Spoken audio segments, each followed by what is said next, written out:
ડીસા પાલિકા પ્રમુખ સંગીતાબેન દવેની રાજીનામું આપ્યા બાદ પ્રતિક્રિયા। ડીસાના ધારાસભ્ય પ્રવીણ માળી અને તેમના મળતિયાઓ હેરાન કરતા હોવાનો આક્ષેપ કરાયો છે।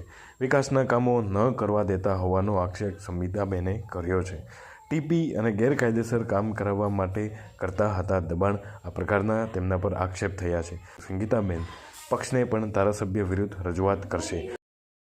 આજે મારું રાજીનામું મારા સમાજના આગેવાનો સાથે રાખીને ડીસાના નગરપાલિકાના પ્રમુખ તરીકેનું અને વોર્ડ નંબર 3નો ડીસાના વોર્ડ નંબર 3નો સદસ્ય તરીકેનું પણ હું આજે રાજીનામું કયા કારણસર રાજીનામું આપ્યું?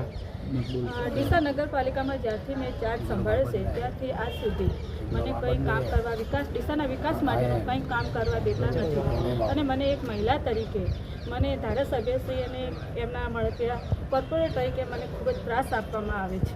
કેવા પ્રકારનો ત્રાસ? કોણ કામ કરવા દેતું નથી ને કયા પ્રકારનો ત્રાસ અપાય છે? જ્યારે ત્યારે હું પહેલા દિવસે જ્યારે મેં ચાર્જ સંભાળ્યો ત્યારે પણ હજી મેં મેન્ડેટ મળ્યો નગર પ્રદેશમાંથી જ્યારે મને મેન્ડેટ મળ્યો ત્યારે પણ મારા સભ્યપતિ કેમ આપવું પડ્યું? કેમ રાજીનામું પડ્યું સભ્યપતિ? એટલે આજે મેં રાજીનામું નગરપાલિકાના પ્રમુખ તરીકે અને સભ્યપદનું પણ આપ્યું છે અને સભ્યપદનું પણ હવે હું ડીસા નગરપાલિકા અમુક સભ્યો અને ધારાસભ્ય મને ખૂબ ત્રાસ આપ્યો તો હવે મારે સભ્યપદનું પણ રહેવું નથી। કયા પ્રકારનો ત્રાસ આપ્યો? એમનો ત્રાસ ખૂબ જ માનસિક, એમના જે કામો હતા ખોટા કામો મારા પાસે કરાવ્યા હતા, એમના અંગત કામો મારા પાસે કરાવ્યા હતા। હું એ કામો કરવા માગતી નથી અને મેં ચોખ્ખી ના પાડી કે હું ખોટા કામો કરીશ નહીં। એ મને ખૂબ એ પ્રમાણે મને દબાણ આપતા હતા અને ત્રાસ આપતા હતા। કયા કામો કરવાની વાત કરતા? એમના અંગત કામો હતા। ટીપી વાળો શું વિવાદ હતો? હા, એ એમના જે અંગત કામો હતા એ જ પ્રશ્ન છે, એના લઈને મને ખૂબ દબાણ આપતું। ટીપી વાળો વિવાદ હતો? હા, એમને ટીપીનો એ બધો અને અમુક આપણા સદસ્ય છે એમના ખૂબ દબાણો છે। આપણા શાસક પક્ષના નેતા હોય, આપણા ઉપપ્રમુખ, એમના બધા જે દબાણો કરીને બેઠા છે એ દબાણો હું ના એમના તોડાવું અને ખોટું કામ મારા પાસે કરવા માગતા હતા, હું નથી કરતી, એટલા માટે એમને મને ખૂબ જ ત્રાસ આપ્યો।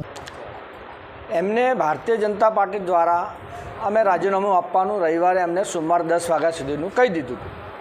અમારી પાસે સંગઠનનું એમનું સંકલન નહોતું અને ભારતીય જનતા પાર્ટીના કોઈ કાર્યકર્તા કે અમારા ચૂંટાયેલા સદસ્ય જોડે એમનું કોઈ સંકલન ન હોવાથી ભારતીય જનતા પાર્ટી એમને સોમવાર 10 વાગ્યા સુધીનું રાજીનામું પણ એમને રાજીનામું ના આપતા સતત એમને બોર્ડ બોલાવી અને પાર્ટીની અવગણના કરતા।